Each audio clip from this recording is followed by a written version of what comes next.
Let's take a look at some of the highlights in this release. One of the first things you'll notice is the new tab. From the Create page, you can access sample and recently opened files, product updates, and the online community. Use the Start Drawing tool to begin a new drawing from a default template, or choose from the list of available templates. Under Recent Documents, you can view and open your recent drawings. You can also pin a drawing to the list.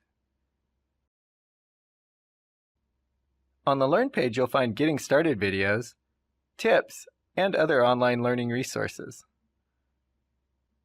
The new dark-themed interface, combined with the traditional dark model space, minimizes the contrast between the drawing area and the surrounding tools.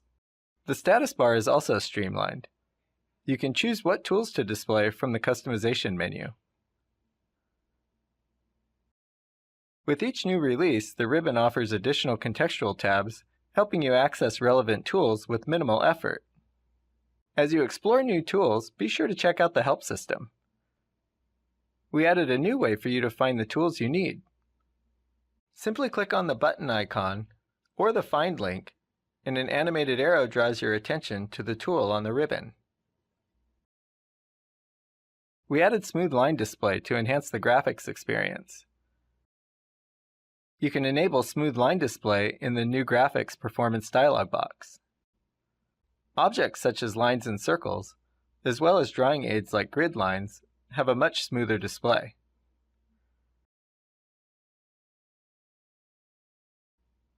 To add more visual enhancements, turn hardware acceleration on. While creating and editing objects, you now have an improved visual feedback. When selecting any object, its color will change and remains highlighted to clearly identify it as part of the selection set. We added Lasso selection. Click in a blank area of the drawing and drag around the objects you want selected. The cursor has been enhanced with badges that reflect the state of common operations. We also added a preview for common editing commands. For example, when trimming an object, the segment to be removed is dimly displayed and the cursor badge indicates that the segment will be trimmed.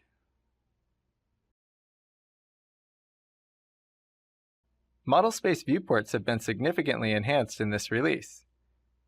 After creating multiple viewports in model space, a bright blue boundary identifies the active viewport. Drag to the edge of the boundary to remove it. You can resize any of the viewports by dragging the horizontal or vertical boundaries. Hold the Control key while dragging the boundary to split a model space viewport. The Orbit tool is also enhanced to give you better control over the target point. The green sphere marks the orbit target point.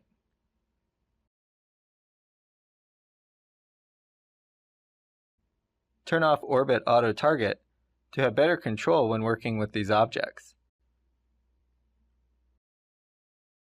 Now you can click to specify the target point.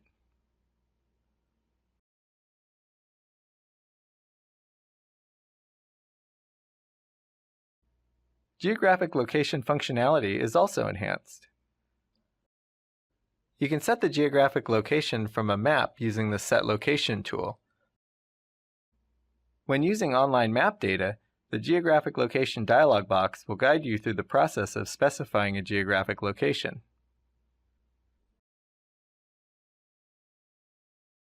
New tools on the Geolocation ribbon enable you to capture an area or a viewport for plotting.